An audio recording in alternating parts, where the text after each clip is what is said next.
when 62-year-old cattle magnate Jasper Vaughan rode through his ranch gates after months on the winter trail. The last thing he expected was a desperate child clutching a starving mule. The boy couldn't have been more than 10, his clothes threadbare, his eyes hollow with grief and determination. His plea was simple yet heart-wrenching. Shelter for himself and his 18-year-old sister, Rosie, after their parents perished crossing the harsh plains. Jasper had built his fortune from nothing, clawed his way up from orphan beginnings to become one of Montana's most respected ranchers. He understood desperation. What he didn't expect was the local judge's ultimatum: the girl must be legally bound to a household or face the dreaded poor farm. A paper marriage seemed the only solution to keep the siblings together. But what happens when charity begins to feel like something much deeper? Before we jump back in, tell us where you're tuning in from, and if this story touches you, make sure you're subscribed, because tomorrow I've saved something extra special for you. The February wind cut through the Montana Valley like a blade, carrying the scent of snow and the promise of another bitter night. Jasper Vaughan pulled his coat tighter as he dismounted, his weathered hands stiff from 3 months of winter driving. At 62, he still led his own cattle drives, though his bones reminded him daily that such days were numbered. The Rocking V Ranch stretched before him in the dying light, 2,000 acres of prime grazing land he'd carved from nothing but determination and backbreaking work. Behind him, his foreman, Cal Henderson, was already directing the hands toward the bunkhouse, their voices carrying the easy familiarity of men who'd worked together through countless seasons. Jasper had built more than a ranch here. He'd built a brotherhood of sorts, though he'd never admit to such sentiment aloud. These men respected him not just for his success, but for the fact that he'd never asked them to do anything he wouldn't do himself. The boy materialized from the shadows like a ghost, small and slight against the massive gatepost. In the fading light, Jasper might have mistaken him for a scarecrow, if not for the way the child's eyes tracked his movement with desperate intensity. The mule beside him was little more than hide stretched over bones, its head hanging low with exhaustion. "Mister," the boy called out, his voice cracking with cold and fear. "Please, sir, I've been waiting since dawn." Jasper paused, one hand on his horse's reins. In all his years, he'd seen plenty of desperate folks, but something about this child's quiet dignity struck him. The boy's clothes were clean despite being patched and repatched, and he stood straight despite the tremor in his thin shoulders. "What's your name, son?" "Tommy Hartwell, sir. Tommy Hartwell from Kansas." The boy's words came out in a rush. "Our folks, they died on the crossing. Fever took them both just past the Yellowstone. It's just me and my sister now, and we got nowhere else to go." Jasper's chest tightened. Orphans. He knew that particular brand of desperation intimately, though it had been 50 years since he'd felt it firsthand. He could still remember the gnawing hunger, the constant fear, the way adults looked right through you, as if you were already dead. "Where's your sister now?" She's hiding in the rocks up the trail. Told her I'd come alone first, see if you might have work for us. She just turned 18, sir, and she's real good with cooking and mending. I can work too, I know horses, and I ain't afraid of hard labor."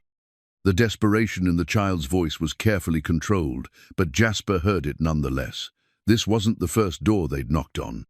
He glanced toward the trail where presumably the sister waited, probably terrified and half frozen. "You both come up to the house," Jasper said, surprising himself with the decision. "Get that mule to the barn. First looks like it needs feed and water bad." Relief flooded the boy's face. "Yes, sir. Thank you, sir. I'll get Rosie right now." As Tommy scrambled toward the trail, Jasper found himself wondering what exactly he was getting into. He'd always been a private man, content with his solitude and his work.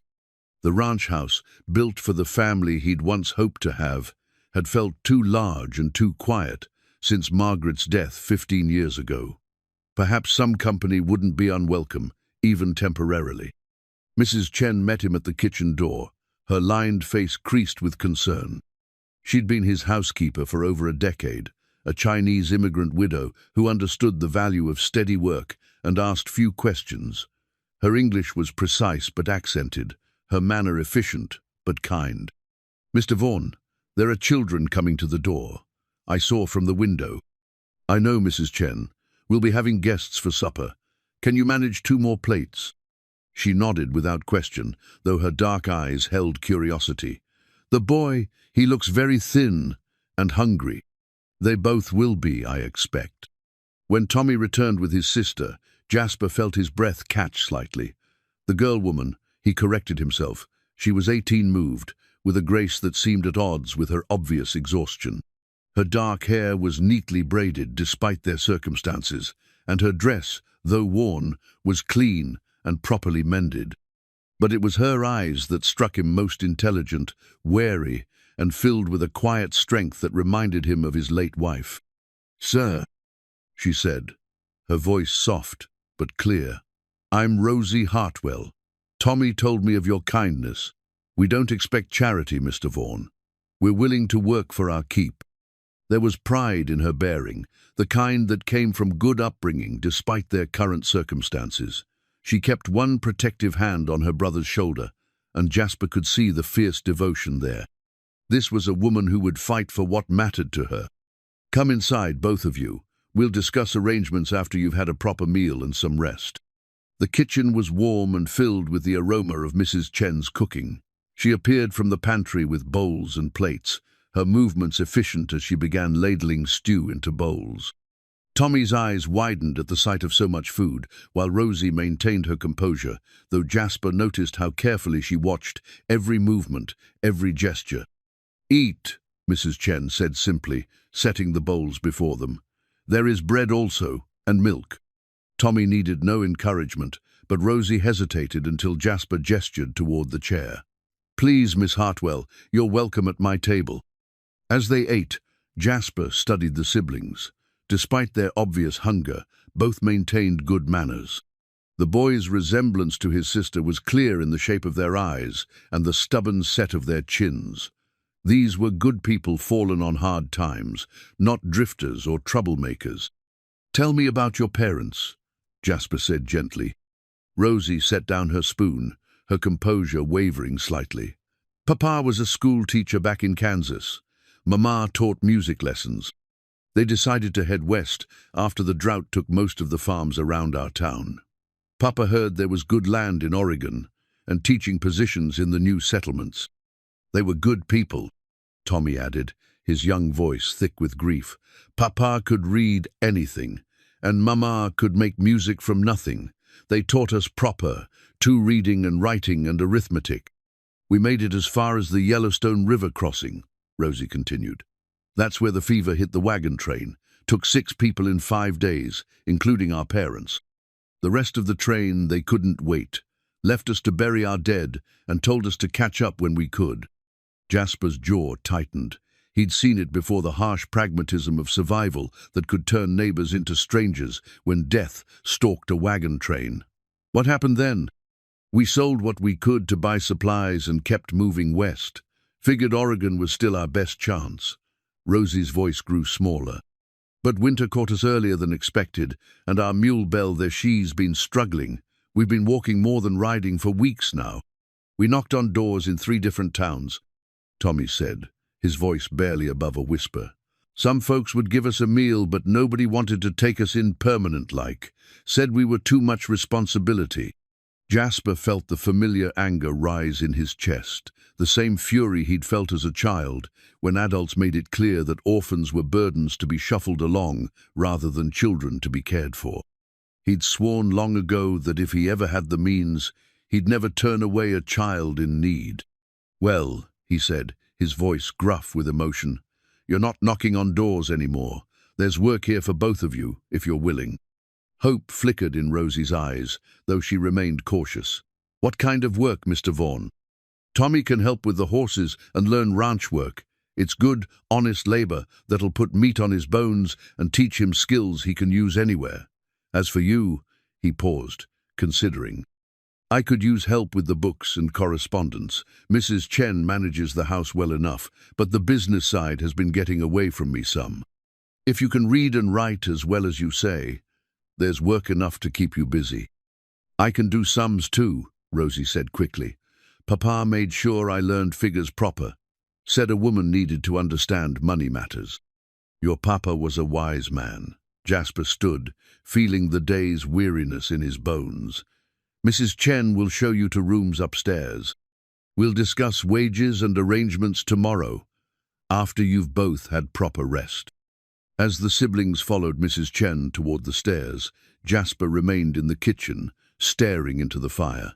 The house already felt different with their presence, quite so empty, not quite so silent. Margaret's absence had been a constant ache for 15 years, a reminder of dreams deferred and promises left unfulfilled. They'd planned to fill these rooms with children, to build something lasting and meaningful. He pulled open the small drawer beside the hearth and looked down at the simple gold band that had been Margaret's wedding ring. He'd kept it there since her death, unable to sell it, but unable to bear wearing it or even looking at it most days. Tonight, somehow, it seemed less like a monument to loss and more like a symbol of possibilities, yet unrealized. Upstairs, he could hear Mrs. Chen's gentle voice explaining where things were, the soft responses from the siblings. The boy's excitement was barely contained, while the girl remained careful and grateful. It occurred to Jasper that this might be the first warm, safe place they'd known since their parents died. Tomorrow would bring practical concerns: wages, sleeping arrangements, how to integrate two orphans into the rhythm of ranch life. There would be questions from the hands, probably gossip in town about why a confirmed bachelor was suddenly taking in stray children. But tonight, for the first time in longer than he could remember, the house felt like a home rather than simply a place where he slept between cattle drives. He closed the drawer gently and banked the fire. Outside, the wind was picking up again, promising another bitter night. But inside the walls of the rocking V, two children would sleep warm and safe, and that seemed like enough of a start for any man to build upon. 3 days later, Judge Morrison arrived at the rocking V with the morning frost still clinging to his buggy wheels. Jasper had been expecting this visit since word reached town about his new house guests. In a place where everyone knew everyone else's business, two orphans appearing at a bachelor's ranch was bound to draw attention from those who made it their business to enforce propriety. The judge was a thin man with steel-gray whiskers and the bearing of someone accustomed to having his pronouncements treated as gospel. He'd held his position for nearly 20 years, presiding over everything from cattle disputes to marriage ceremonies with equal gravity. Jasper had always respected the man's fairness, even when he disagreed with his methods. "Morning, Morrison," Jasper called from the porch where he'd been reviewing supply lists with Rosie. The girl had proven as capable with figures as she'd claimed, spotting discrepancies in feed costs that had been bleeding money for months. "Coffee's hot if you want some." "Thank you, Jasper, but this isn't a social call." Morrison climbed down from his buggy with the careful movements of a man feeling his years. "I'm here about the Hartwell children."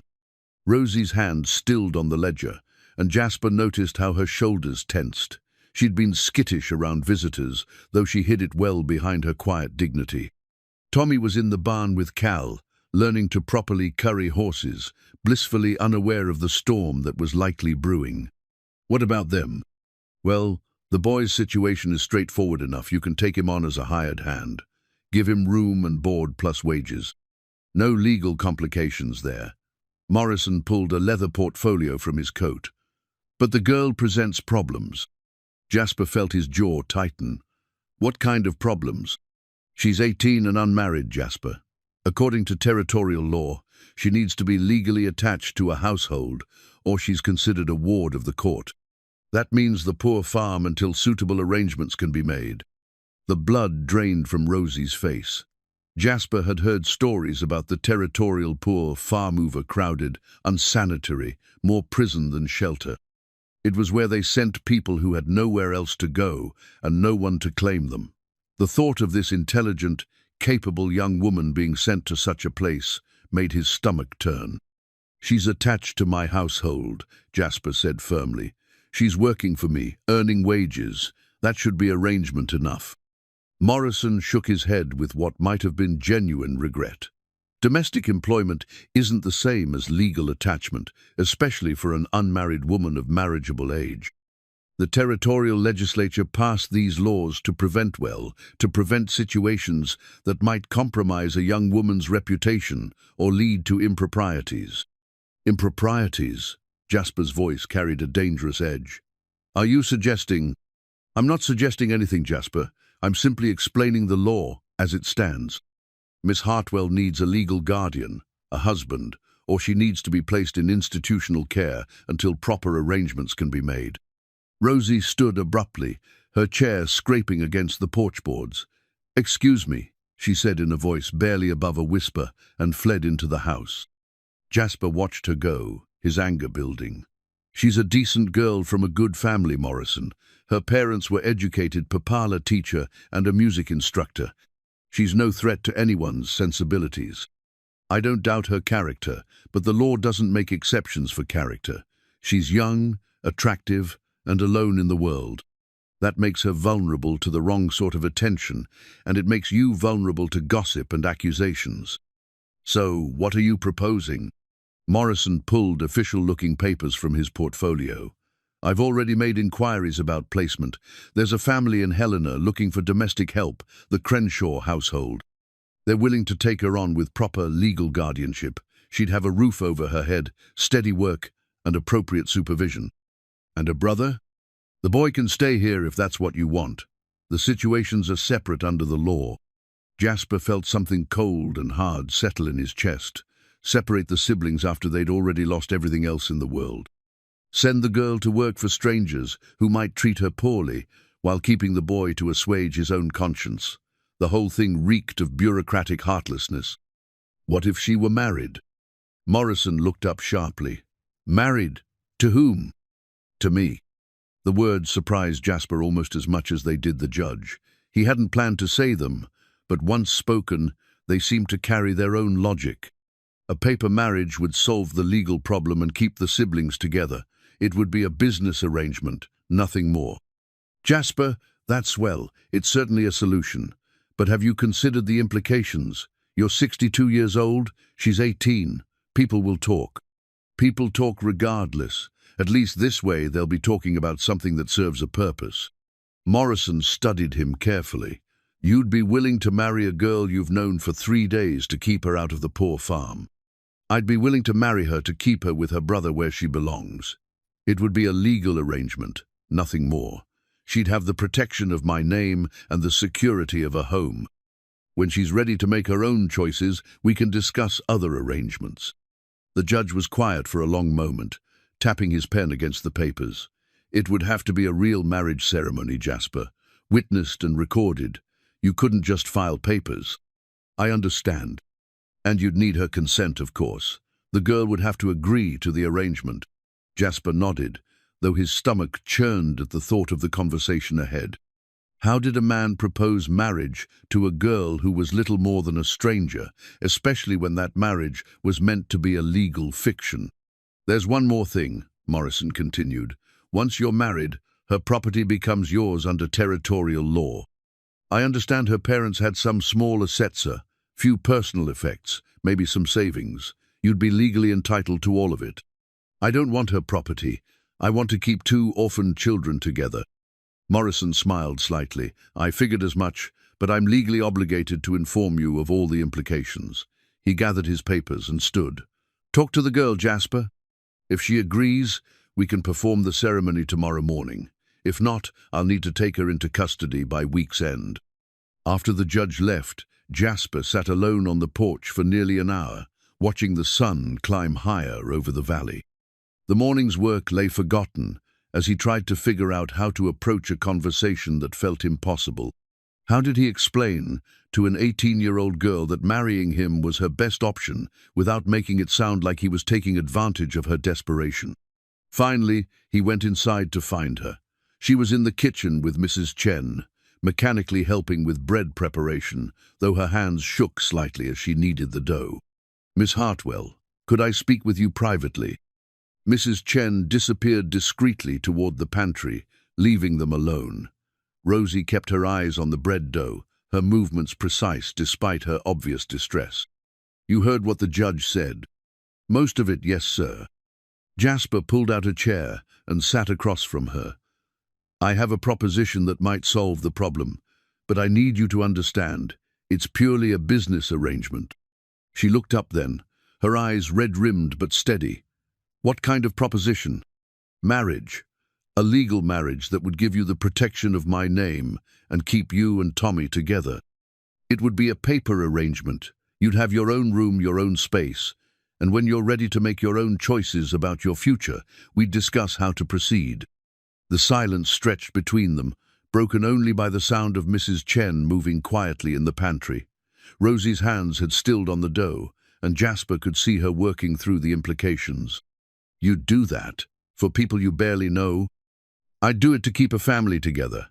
I know what it's like to be alone in the world, Miss Hartwell. I wouldn't wish that on anyone, especially not when there's a way to prevent it. But what would you get from such an arrangement? People will think what they choose to think regardless. What matters is that you and your brother would be safe and together." She was quiet for so long that Jasper began to wonder if he'd overstepped completely. When she finally spoke, her voice was barely audible. "Would Tommy be able to stay? Really stay? Not just until you get tired of having children around. Tommy would have a home here for as long as he wants one, and so would you." Tears spilled over then, though she tried to brush them away quickly. "I'm sorry.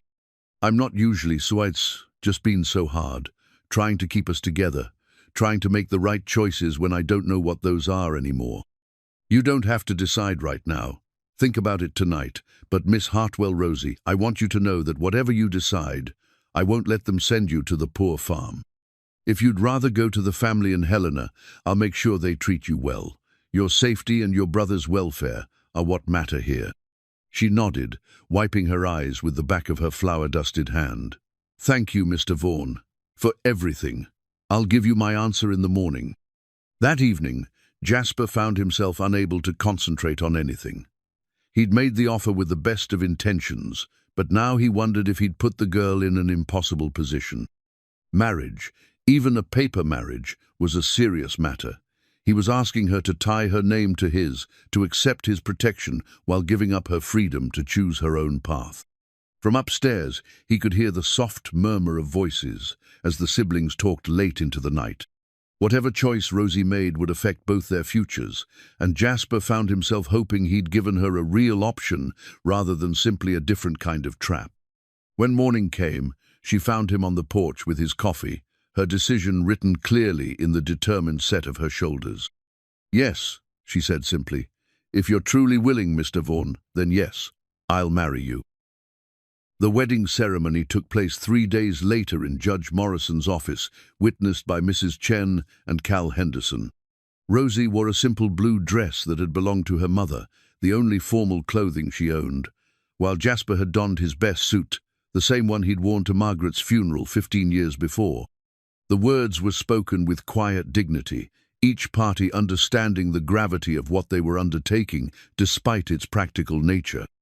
When Judge Morrison pronounced them husband and wife, there was no kiss, no celebration, just a firm handshake and the rustle of papers being signed and witnessed. Walking back to the ranch house as Mr. and Mrs. Vaughan felt surreal to both of them. Tommy had waited on the porch, his young face a mixture of relief and confusion about the strange arrangement that had secured their future. Mrs. Potpoint Chen had prepared a larger-than-usual dinner, her way of acknowledging the significance of the day without making a fuss that might embarrass anyone. That first week established the routines and boundaries that would govern their unconventional household. Jasper moved his belongings to the small room off his study, insisting that Rosie take the master bedroom since she was now, legally at least, the lady of the house. She protested initially, but he explained with gruff practicality that appearances mattered and people would expect the arrangement to look proper from the outside. "Besides," he'd said, "that room's been empty too long. Might as well have someone getting use from it." Rosie had hesitated at the threshold of what had clearly been a woman's domain. The room still held traces of Margaret's Presenza hairbrush on the dressing table, sachets of lavender in the wardrobe, books with pressed flowers marking favorite passages.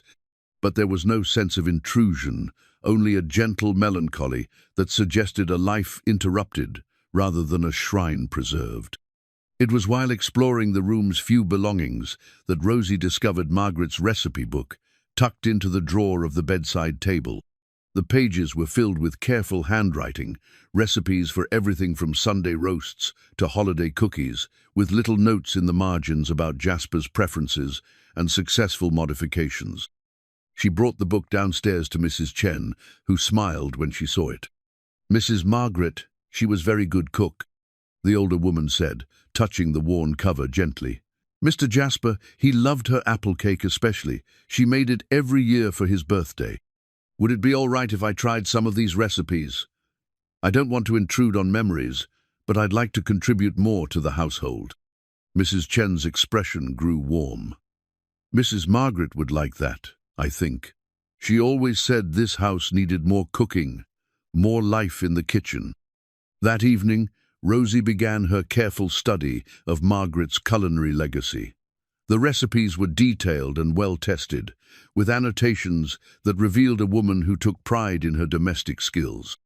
As she read, Rosie found herself getting a sense of who Margaret had been: practical but creative, generous but efficient, someone who understood that feeding people well was an act of love. Meanwhile, Tommy was thriving under Cal's patient instruction. The boy had a natural way with horses and an eagerness to learn that impressed even the most seasoned ranch hands. Jasper found himself watching the child with growing fondness, remembering his own desperate hunger for knowledge and skills when he'd been orphaned at roughly the same age. "Boy's got good instincts," Cal reported one evening as they watched Tommy carefully brushing down one of the mares. "Horses trust him, and he listens when you tell him something. Not many youngsters have that combination." Jasper nodded, feeling an unexpected swell of pride. He'd never had children of his own, never experienced the particular satisfaction of watching a young person develop skills and confidence under his guidance. It was more rewarding than he'd anticipated. The ranch's business operations began to show the effects of Rosie's involvement almost immediately. She had a talent for organization that went beyond simple bookkeeping, identifying inefficiencies and suggesting improvements with the careful tact of someone who understood she was still proving herself. "The feed supplier in town has been overcharging us for oats," she mentioned one morning over breakfast, her tone casual but certain. "The same grade costs 15% less from the distributor in Miles City, and they'd deliver monthly if we ordered in larger quantities." Jasper looked up from his coffee. "You're sure about those figures?" "I wrote to both suppliers yesterday to confirm pricing and terms. The savings would be significant over a full year, especially with winter feeding coming up." It was exactly the kind of practical improvement that Margaret would have suggested, and Jasper felt a strange mixture of gratitude and melancholy. His late wife had always been his partner in the ranch's success, contributing her intelligence and insight to every major decision. Having that kind of thoughtful collaboration again was both welcome and unsettling. "Right back to the Miles City supplier," he said. "Tell them we'll try a 3-month arrangement to start." As the days passed, the three of them developed an easy rhythm. Mornings began with breakfast together, during which they discussed the day's plans and any ranch business that needed attention. Tommy would head out with Cal while Rosie and Jasper tackled correspondence and account management. Afternoons found them working in comfortable proximity at his desk with cattle records and shipping arrangements. She at the kitchen table with household accounts and supply inventories. Evenings were perhaps the most delicate time, when the day's work was done and they gathered in the sitting room. Tommy would practice his letters or work on whittling projects Cal had taught him, while Rosie sewed or read from the small collection of books her parents had managed to preserve through their journey. Jasper found himself looking forward to these quiet hours, though he was careful to maintain appropriate distance. It was during one such evening that Rosie approached him with Margaret's recipe book open to a particular page. "Mrs. Chen mentioned that your birthday is next month," she said carefully. I wondered if you might like me to try making this apple cake. Margaret's notes suggest it was a favorite. Jasper looked at the page, recognizing his late wife's careful handwriting. The recipe was marked with little stars and had additional notes about timing and temperature that suggested years of refinement. You don't need to go to that trouble, he said, though something in his chest tightened at the thought of tasting that particular cake again. It wouldn't be trouble. I'd like to try it, if you think it would be appropriate. There was something in her tone that made him look up. She was asking permission not just to make a cake, but to step into a space that had belonged to Margaret. It was a delicate question that acknowledged the complexity of their situation. Margaret would have liked you, he said finally. She always believed a home should be filled with good cooking and people who cared about each other. I think she'd approve of you using her recipes. Relief flickered across Rosie's face. Thank you. I'll practice with some of the simpler ones first, so I don't waste ingredients if I make mistakes. The next morning, the kitchen filled with the warm scents of baking bread and simmering stew as Rosie began her methodical exploration of Margaret's culinary wisdom. Mrs. Chen worked alongside her, offering advice and encouragement, clearly pleased to have help with the cooking that went beyond simple assistance. Jasper found reasons to pass through the kitchen more often than usual, drawn by the domestic harmony and the way Rosie's presence was beginning to transform the space. She moved with quiet efficiency, tasting and adjusting seasonings with the confidence of someone who understood that cooking was both science and art. When Tommy burst through the door at midday, his face flushed with excitement from the morning's work, he stopped short at the sight of fresh bread cooling on the counter. That smells just like Mama's kitchen used to, he said wonderingly. Rosie's hands stilled for a moment, and Jasper saw her blink back sudden tears. Mama always said the secret was taking time to do things properly, she replied, her voice steady despite the emotion. That afternoon, as Jasper reviewed shipping contracts and cattle counts, he found his attention wandering to the sounds from the kitchen, the soft murmur of women's voices, the clink of dishes, the occasional burst of laughter when something amused them. The house felt alive in a way it hadn't since Margaret's death, filled with purpose and warmth, rather than simply serving as a place to rest between long days of work. He was beginning to understand that what he'd intended as a simple legal arrangement to help two orphaned children was becoming something more complex. Rosie's presence was changing not just the practical operations of the household, but the emotional texture of daily life. For the first time in 15 years, the Rocking V felt like a home rather than simply a ranch where he happened to live. The realization was both comforting and troubling. He'd grown accustomed to his solitude, to the predictable rhythm of work and rest, without the complications of family dynamics.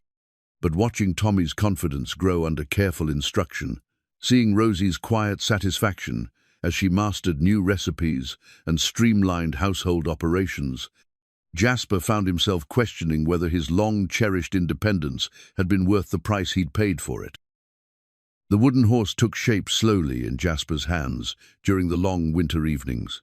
He worked on it at his desk while Rosie read aloud from adventure stories and Tommy practiced his arithmetic, the soft scraping of his knife against pine providing a gentle counterpoint to the domestic rhythm they'd established. Carving had been a skill learned during his own orphaned childhood, when making simple toys was often the only way to earn a few coins or a meal from sympathetic adults. He'd carved horses before, dozens of them, but this one was different. This was being made for a boy who mattered to him, crafted with the care of a grandfather creating an heirloom. Tommy had taken to ranch life with the enthusiasm of a child, finally finding his place in the world. Under Cal's patient guidance, he'd learned to read horse behavior, to recognize signs of illness or injury, and to handle the daily care that kept the animals healthy and content. More importantly, he'd begun to carry himself with the quiet confidence that came from knowing he was valued and useful. Boys got a real gift, Cal had told Jasper just that morning, saw him calm down that skittish mare dancer just by talking to her soft and steady. Takes most folks months to learn what he picked up in weeks. Jasper had watched the interaction Cal described, observing how Tommy approached the nervous horse with infinite patience, his voice low and reassuring as he gradually earned her trust.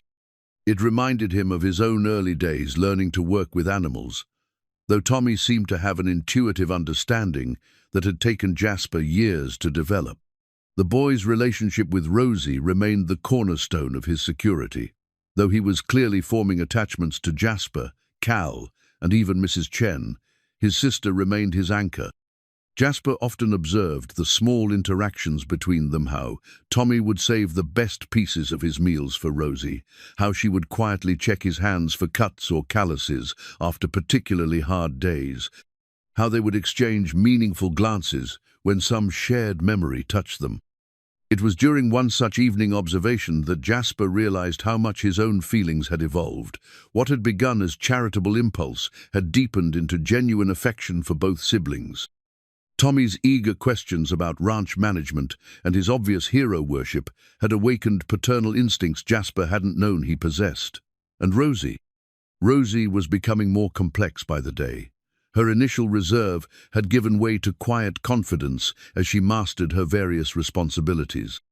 She'd proven remarkably capable with the ranch's financial matters, identifying inefficiencies and suggesting improvements with a talent that went beyond simple arithmetic skills. But it was the smaller moments that revealed her true character, the way she patiently helped Tommy with his letters, how she anticipated Mrs. Chen's needs in the kitchen, her obvious enjoyment when she successfully recreated one of Margaret's more challenging recipes. "Mr. Vaughan," she said one evening as he put the finishing touches on the horse's mane, "might I ask you something?" "Of course." "When you were Tommy's age, did you have anyone to teach you the things he's learning now?" Jasper's hands stilled on the carving. It wasn't a question he'd expected, though perhaps it was natural given their circumstances. "No. I was on my own from the time I was 9. Learned what I could by watching others and making plenty of mistakes." "How did you manage, being so young and alone?" He set down his knife and considered the question seriously. Rosie deserved an honest answer, though it wasn't an easy story to tell, mostly by being stubborn and refusing to give up. "I worked any job I could, find stables, freight yards, cattle drives when I was big enough, saved every penny I could, and learned everything anyone was willing to teach me." "You must have been frightened sometimes." "Terrified, more often than not.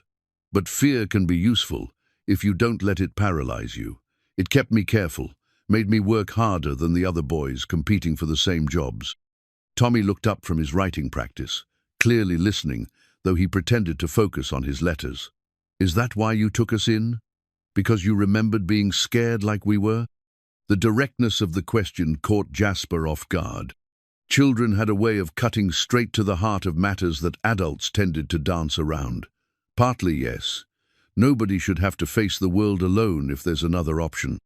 "But now we're family," Tommy said with the absolute certainty that only children possessed. "Even if it's different from before, we're still family." Rosie's eyes met Jasper's across the room, and he saw his own mixture of surprise and warmth reflected there. The boy was right, though none of them had explicitly acknowledged it before. They'd become a family, albeit an unconventional one built from necessity rather than blood or traditional romance. "Yes," Jasper said quietly, "I suppose we are." The conversation continued to echo in his thoughts over the following days. Family. It was a concept he'd put aside after Margaret's death, assuming that his opportunity for such connections had passed.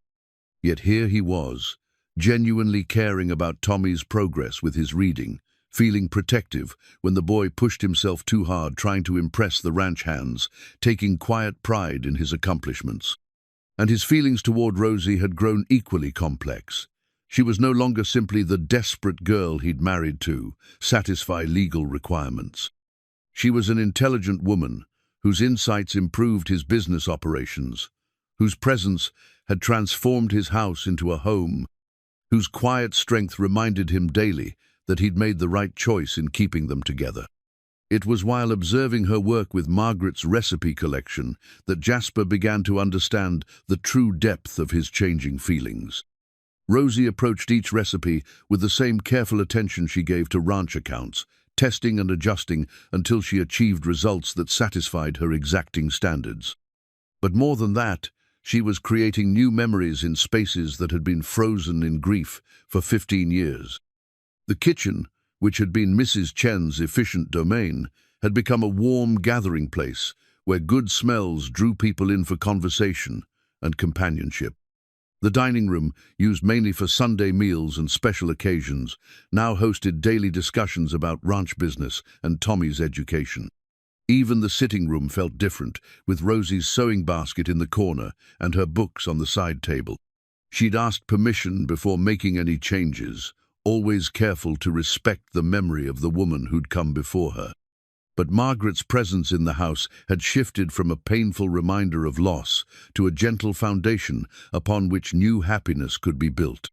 Jasper found himself remembering his late wife with gratitude rather than grief, appreciating how her careful preparations, the organized household systems, the tested recipes, the well-chosen furnishings were now serving the family she'd always hoped they would have.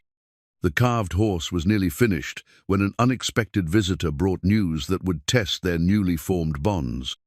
Pastor Williams arrived on a crisp afternoon in early March, his usually jovial demeanor replaced by obvious discomfort. "Jasper, I need to speak with you about a delicate matter," he said, declining the offer of coffee. "There's been talk in town about your situation here."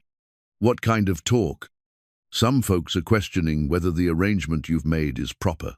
A man your age, with such a young wife, especially given the circumstances of the marriage." Williams shifted uncomfortably. "I've defended you, of course, but there are those who suggest that perhaps the girl would be better served by a more conventional arrangement." Jasper felt his jaw tighten. "Such as?" "The Crenshaw family in Helena has renewed their offer to take her as a ward. They've heard she's intelligent and capable, and they're prepared to offer excellent wages and eventual help finding a suitable husband among their social circle." From the kitchen came the sound of Rosie working with Mrs. Chen on dinner preparations, her laughter mixing with the older woman's more subdued amusement at some shared joke. Tommy's voice carried from the barn where he was helping Cal with evening chores, his excitement audible as he described something he'd learned about animal husbandry. "Pastor Williams," Jasper said carefully, "do you see anything improper in how this household is conducted?" The minister looked around at the comfortable sitting room, listened to the domestic sounds of a family preparing for evening together, and sighed. "No, Jasper. I see a home where people care for each other and work together respectably. But perception matters in a small community, and some people are determined to see scandal where none exists. Then those people need to find better uses for their time and attention." "Perhaps. But I wanted you to be aware that there may be renewed pressure from certain quarters. Judge Morrison mentioned that he might be required to investigate if formal complaints are filed." That evening, Jasper presented Tommy with the finished wooden horse. The boy's eyes went wide with wonder as he examined the careful details, the flowing mane, the alert ears, the powerful muscles suggested by the curve of the carving. "You made this for me? Every boy should have a good horse, even if it's only wooden to start with." Tommy clutched the carving to his chest, his young face serious with the weight of understanding what the gift represented. It wasn't just a toy, but a symbol of belonging, of being valued enough for someone to spend hours creating something special just for him. "Thank you," he whispered. "I'll keep it always." Watching the boy's joy, Jasper felt a fierce protectiveness rise in his chest. Whatever social pressures might emerge, whatever gossip might circulate in town, he would not allow anyone to destroy the family they'd built. Tommy deserved the security of knowing he belonged somewhere, and Rosie deserved the respect and protection that came with the Vaughn name. But as he observed Rosie's quiet smile as she watched her brother's happiness, Jasper realized that his motivations went deeper than simple protectiveness. Somewhere in the past weeks, his feelings had evolved beyond charity or even familial affection. He was beginning to care for her as a woman, not just as a responsibility he'd undertaken. The recognition was both thrilling and terrifying. At 62, he'd assumed such feelings were behind him. More concerning was the question of whether those feelings could ever be appropriate, given the circumstances of their marriage and the significant difference in their ages and life experiences. For now, he pushed such thoughts aside. What mattered was preserving the peace and happiness they'd found together, protecting them from outside interference, and ensuring that both Rosie and Tommy could continue to build their lives in safety and security. This growing feelings, the possibility of something deeper than a paper marriage, would have to wait for time and circumstances to sort out. The locket was discovered on a rainy April morning when Rosie was sorting through the few belongings she and Tommy had carried from Kansas.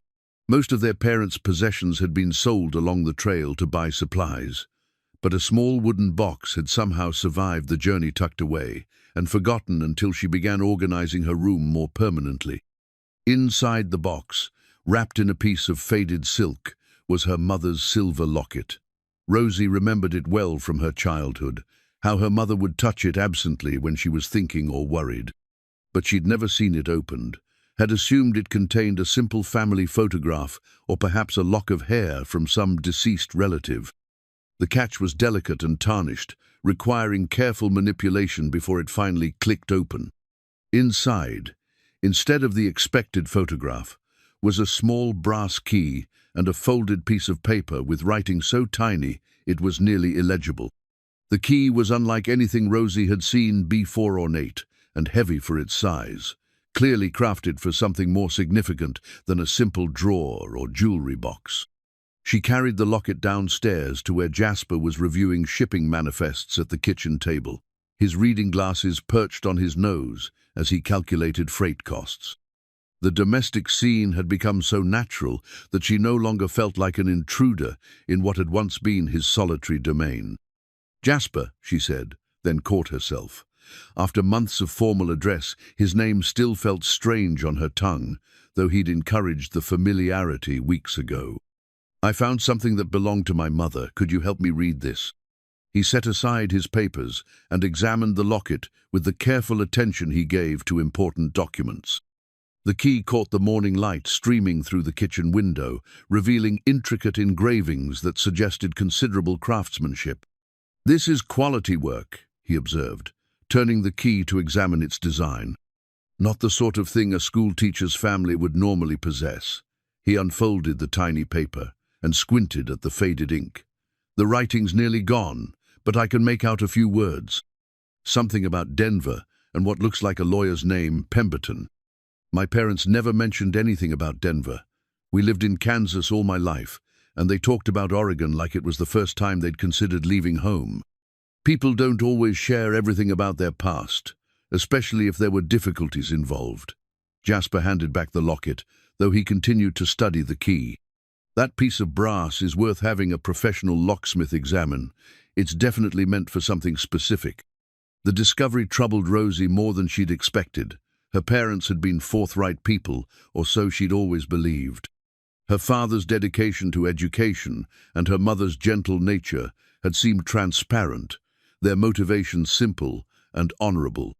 The idea that they might have harbored secrets, might have had reasons for their Western journey beyond simple opportunity, cast their final months in a different light.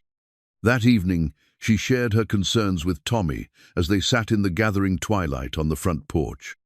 The boy was whittling a piece of pine under Jasper's patient instruction, his young hands growing more skilled with each passing day. "Do you remember Mama and Papa ever talking about Denver?" she asked. Tommy paused in his carving, his brow furrowed in concentration. "Maybe. There was something Mama said once when she thought I wasn't listening. About Papa having business to finish before we could really start over." He looked up at his sister with the earnest expression he wore when trying to remember something important. She sounded worried about it. Jasper's knife stilled against the wood he was shaping. "What kind of business?" "Don't know exactly. But Mama mentioned something about papers that needed to be signed, and how Papa shouldn't have waited so long to take care of it." Tommy resumed his careful whittling. "I figured it was just grown-up talk about money or legal things." Rosie felt a chill despite the warm evening air. Her parents had always been careful with their finances, methodical about paying debts and maintaining their good name in the community. The idea that they'd left Kansas with unfinished business was disturbing, especially given the mysterious key and the reference to a Denver lawyer. "There's probably a simple explanation," Jasper said, though his tone suggested he shared her concerns. "Many folks have legal matters that require attention, property transfers, inheritance issues, business partnerships that need to be dissolved properly." Over the following days, Rosie found herself remembering small details from their final months in Kansas that had seemed insignificant at the time. Her father's occasional distraction during evening meals, the way her mother would stop talking abruptly when Rosie entered a room, the unusual number of letters that arrived and were read privately before being burned in the kitchen stove. Most troubling was the memory of voices raised in urgent discussion late one night, when she'd awakened to use the necessary and heard her parents talking in whispers that occasionally rose to audible intensity. She'd caught only fragments, something about running out of time and what we owe them, before her father's voice had dropped too low to distinguish words. It was Mrs. Chen who provided the next piece of the puzzle, albeit inadvertently. She was helping Rosie preserve some of Margaret's recipes by copying them into a new book when she mentioned seeing similar handwriting before. In Mr. Jasper's desk, there are letters from lawyers in different cities, same careful writing, same expensive paper. She paused in her copying to study Rosie's worried expression. "You think your parents, they had legal troubles?" "I'm beginning to wonder if their decision to leave Kansas wasn't entirely voluntary." That evening, Rosie approached Jasper in his study with a request that felt both necessary and presumptuous. "Would you be willing to write to that lawyer in Denver? Pemberton, I think you said. I need to know what that key opens and why my parents thought it was important enough to hide." Jasper set down his pen and considered the request seriously. "It might stir up issues that are better left alone, Rosie. Some secrets are kept for good reasons. But what if those issues affect Tommy and me now? What if there are debts or obligations we don't know about?" She sat in the chair across from his desk, her hands clasped tightly in her lap. "I'd rather face whatever truth there is than live with uncertainty. And if the truth is worse than uncertainty, then at least we'll know what we're dealing with." He studied her face in the lamplight, seeing the determined set of her jaw that reminded him so much of her first night at the ranch. Rosie had never been one to shy away from difficult realities, even when they were painful to confront. "All right, I'll write to this Pemberton fellow tomorrow, but I want you to understand that once we open this door, we might not be able to close it again." The letter was dispatched 3 days later, along with a careful description of the key and the few readable words from the tiny paper. Jasper had composed it as a routine inquiry about estate matters, mentioning only that he was writing on behalf of the surviving Hartwell children regarding their parents' affairs. While they waited for a response, life at the ranch continued its now familiar rhythm. Tommy's education progressed steadily under Jasper's evening instruction, supplemented by practical lessons about animal husbandry and ranch management during his days with Cal.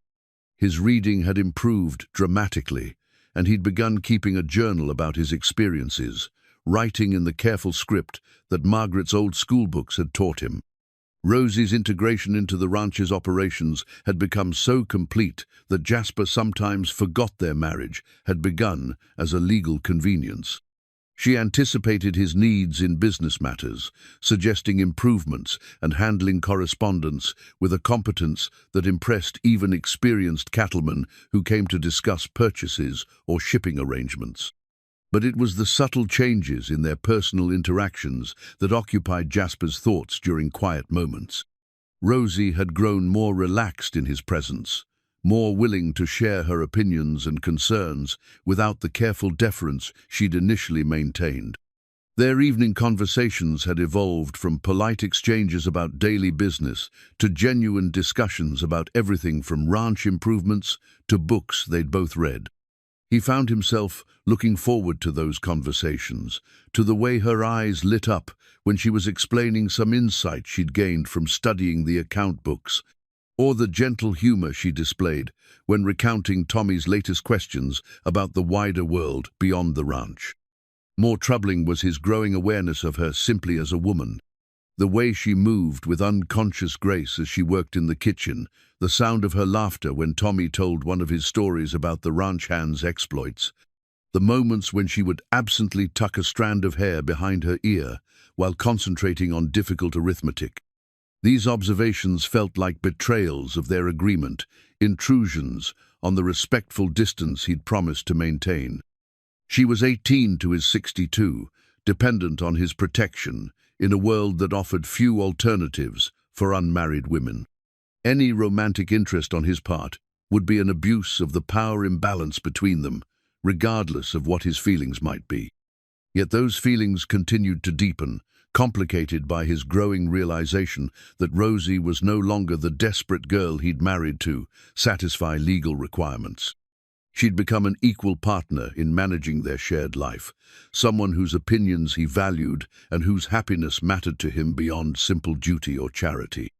The arrival of Pemberton's response would force them all to confront questions about the past that might reshape their understanding of the future. But for now, in the gentle warmth of late spring evenings filled with domestic harmony and shared purpose, Jasper allowed himself to imagine that the peace they'd found together might endure whatever revelations were coming. He was learning that family could be built from choice as much as blood, that love could grow from respect and shared experience as surely as from passion and romance. Whether such love could bridge the gaps of age and circumstance remained to be seen, but the foundation they'd built together felt strong enough to support whatever weight the future might place upon it. The torn piece of parchment was discovered in the bottom of Tommy's saddlebags during the spring cleaning that had become an annual ritual at the Rocking V. Rosie had been helping him sort through his few possessions when her fingers found the fragment wedged beneath a leather flap, apparently overlooked during their desperate flight from Kansas. The paper was water-stained and partially illegible, but what remained visible made both siblings catch their breath. In faded ink, they could make out portions of what appeared to be a legal document. Hereby grants unto Samuel Hartwell and his heirs mining rights in perpetuity. Silver Creek District, Colorado Territory, witnessed this day. Papa never said anything about mining rights, Tommy said, his voice small with confusion. He was a schoolteacher. Rosie studied the fragment with growing amazement. Her father had indeed been an educator, dedicated to his small schoolhouse and the children of their Kansas farming community. The idea that he'd possessed mineral rights in Colorado seemed as foreign as if they'd discovered he'd been a secret diplomat or railroad baron. "There has to be more," she murmured, examining the tear patterns. "This looks like it was ripped from a larger document, probably accidentally." When she showed the fragment to Jasper that evening, his expression grew serious as he examined the partial text under the lamplight. His knowledge of territorial law and mining claims was considerable, gained through years of business dealings with men who'd made fortunes and lost them in Colorado's mineral-rich mountains. "If this is legitimate, it could be significant," he said carefully. Silver Creek District produced some substantial strikes in the early 70s. Any mining rights there would likely still have value, especially if they were granted in perpetuity. But how would Papa have acquired such rights, and why keep them secret? Men acquire things in all sorts of ways: investments, gambling debts, inheritance from relatives they never mentioned. As for keeping it secret, Jasper folded the fragment carefully. Maybe he didn't consider them valuable, or maybe he had reasons for not wanting anyone to know about them. The arrival of Lawyer Pemberton's response 3 days later provided disturbing clarity. The letter was formal and cautious, but its contents sent a chill through the household that even Mrs. Chen's excellent cooking couldn't dispel. "Dear Mr. Vaughan," the letter began, "your inquiry regarding the Hartwell estate has been forwarded to me by colleagues who handle mineral rights disputes in this territory. I regret to inform you that Samuel Hartwell's affairs were indeed known to this office, though not in the capacity you might expect. Mr. Hartwell contacted me approximately 8 months ago regarding what he described as inherited obligations related to mining properties in the Silver Creek District. It appears he had come into possession of certain rights through his deceased brother's estate, rights that carried with them significant complications. The properties in question were originally claimed by a syndicate of investors who discovered, after considerable expenditure, that previous claims had been improperly filed. Mr. Hartwell's brother had apparently been aware of these irregularities, but failed to resolve them before his death. When Samuel inherited the rights, he also inherited the legal obligations that accompanied them. Several parties have expressed interest in resolving these matters, including representatives from the original syndicate who believe they are owed compensation for their investments. I advised Mr. Hartwell that immediate attention to these affairs was essential, but he indicated he needed time to consider his options. I have heard no further word from him since our correspondence in late summer. If he is indeed deceased, as your letter suggests, then these matters will need to be resolved by his estate or his heirs. Rosie set the letter down with trembling hands. They weren't heading to Oregon for opportunity. They were running away. From what exactly? Tommy asked, though his young face showed he already understood the implications were serious. Jasper reread the relevant passages, his expression grim. From people who believe your family owes them money for mining investments that went bad. The kind of people who don't always use lawyers to collect their debts. But Papa didn't know about any of this when his brother died. How could he be responsible for someone else's bad business dealings? Unfortunately, legal obligation and moral responsibility don't always align. If your father inherited those mining rights, he inherited everything that came with them, including any debts or disputes attached to the claims. Mrs. Chen, who had been listening from the kitchen doorway, stepped forward with the practical concern that none of them had yet voiced. These people, they might still be looking for what they think is owed. The implications hung heavy in the room. If the Hartwell siblings had inherited valuable mining rights, they'd also inherited the dangerous attention of people who felt cheated by the previous generation's failures. The mystery of their parents' urgent departure from Kansas was solved, but the solution brought new fears rather than relief. That night, Jasper found himself unable to sleep, his mind working through the practical and legal complications the letter had revealed. He'd dealt with mining disputes before, had seen how quickly they could turn violent when significant money was involved. The fact that outsiders were actively seeking the Hartwell heirs meant that Rosie and Tommy's safety might be at risk. More immediately concerning was the realization that their marriage might have legal implications he hadn't considered. As Rosie's husband, he could potentially be held responsible for any debts attached to her inheritance. The paper arrangement he'd entered into for purely charitable reasons might have bound him to financial obligations that could threaten everything he'd built. But even as he calculated the potential risks to his own assets, Jasper found himself more concerned about what this revelation meant for the siblings' sense of security. They'd finally found stability and belonging after months of desperate uncertainty. The knowledge that their past might still reach out to threaten their future would be devastating, especially for Tommy, who'd begun to believe he was truly safe. The next morning brought an unexpected visitor that transformed theoretical concerns into immediate reality. A well-dressed stranger appeared at the ranch gate, riding a quality horse and wearing the kind of expensive clothes that suggested either substantial success or access to other people's money. "Name's Bradford," he announced when Jasper met him at the door. "I represent certain business interests in Colorado. I believe you're harboring some folks I need to speak with regarding outstanding obligations." Jasper's hand moved instinctively closer to the rifle he kept by the door. "I'm not harboring anyone. This is my ranch, and everyone here belongs here." Bradford's smile was cold and calculating. "Perhaps I misspoke. I'm looking for the Hartwell children, specifically Miss Rosie Hartwell, who's come into possession of certain properties that carry financial obligations." "Mrs. Vaughn," Jasper corrected firmly, "and she's under my protection." "Ah, so she did marry. How convenient." Bradford's tone suggested he found the marriage an interesting complication rather than an obstacle. "Perhaps we could discuss this matter more privately. I'm sure a successful rancher like yourself understands the importance of resolving business disputes before they become more complex." The threat was subtle but unmistakable. Jasper had encountered men like Bradford Beforesmouth, talking representatives of less civilized interests, skilled at making threats sound like reasonable business propositions. "Any business you have can be discussed right here, in front of witnesses," Jasper said. "Mrs. Chen, would you ask Cal to join us, and perhaps some of the other hands as well?" Bradford's smile faltered slightly as several armed ranch hands appeared from various directions, their casual positioning suggesting they'd been prepared for potential trouble. "Very well. The situation is quite simple. Mrs. Vaughn inherited certain mining rights that came with previous financial obligations. My clients invested substantial sums based on promises made by her late uncle, and they're entitled to compensation for their losses." "How much compensation?"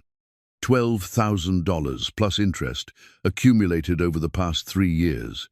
The amount was staggering, more than many successful ranchers saw in several good years combined.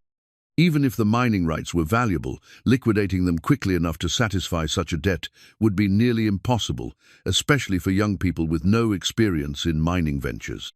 "And if this debt can't be satisfied immediately?"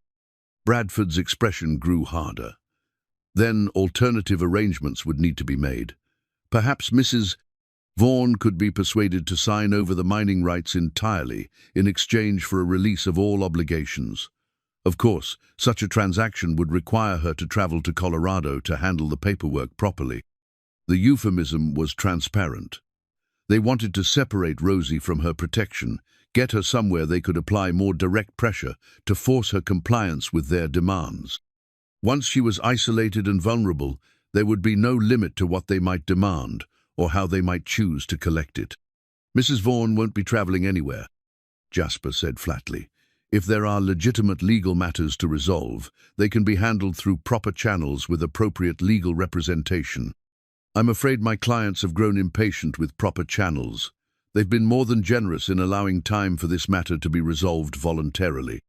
Cal appeared at Jasper's shoulder, his weathered face set in grim lines.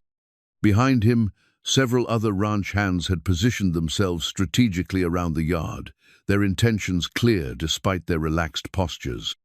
"Perhaps," Bradford continued, apparently recognizing that his initial approach had failed, "there might be other ways to satisfy these obligations. I understand Mrs.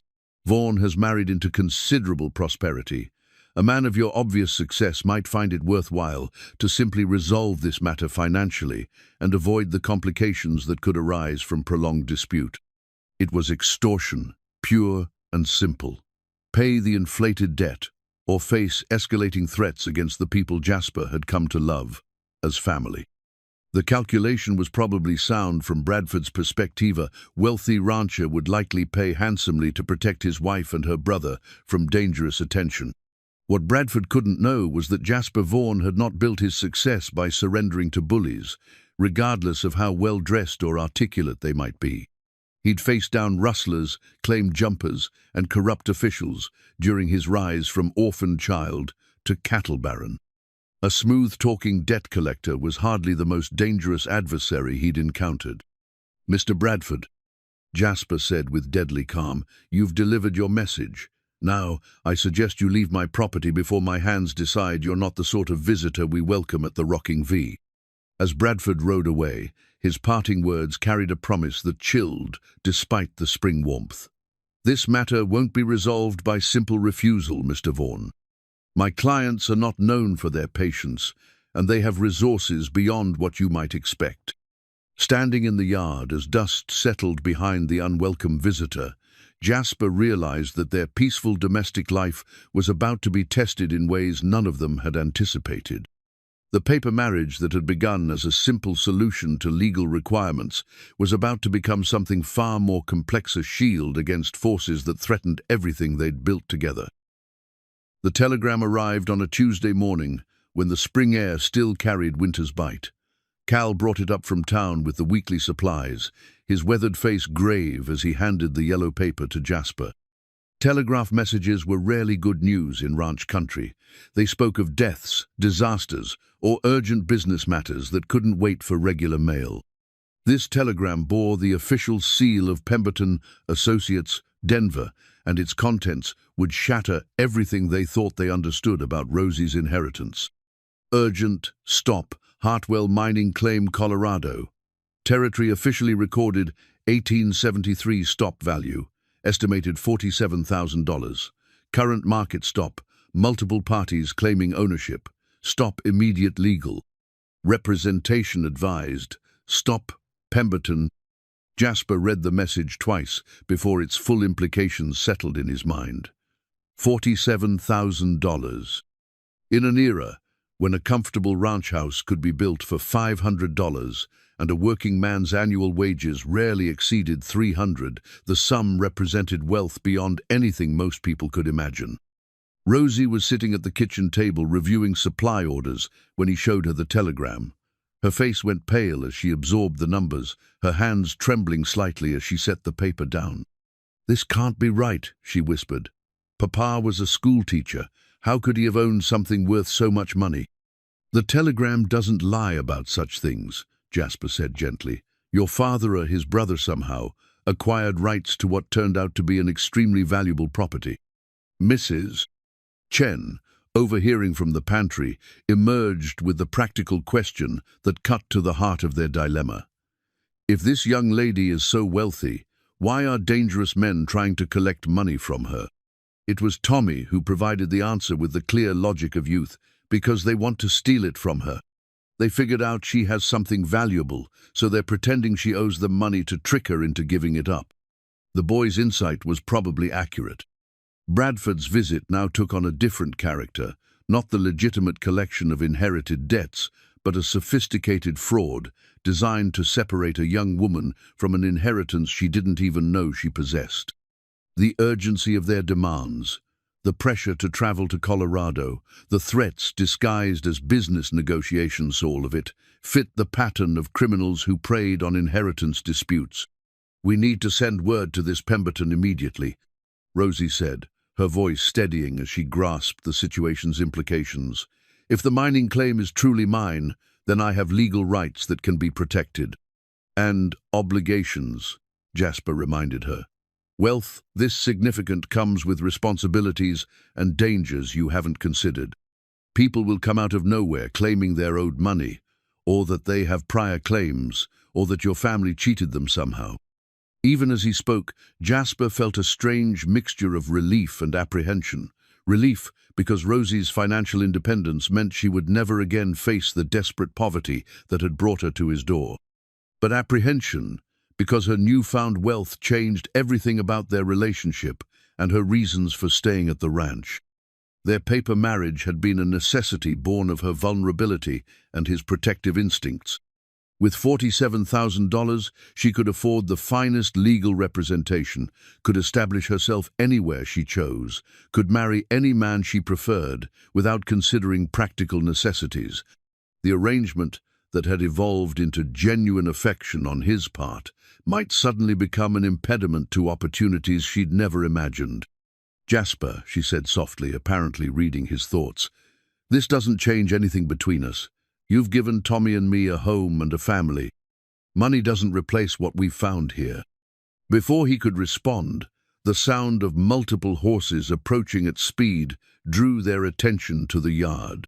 Through the kitchen window, they could see 4 riders approaching the house, Bradford and 3 companions who looked considerably less civilized than the smooth-talking negotiator who'd visited before. "Cal," Jasper called, moving toward the rifle rack by the door. "We've got visitors who aren't likely to be friendly." The ranch hands appeared from various directions, with the quick efficiency of men accustomed to potential trouble. Life on the frontier required constant readiness for everything from rustlers to hostile wildlife, and Jasper's crew were experienced in handling both. Bradford dismounted with the same confident smile he'd worn during his previous visit, but his companions remained mounted, their hands resting casually near their weapons.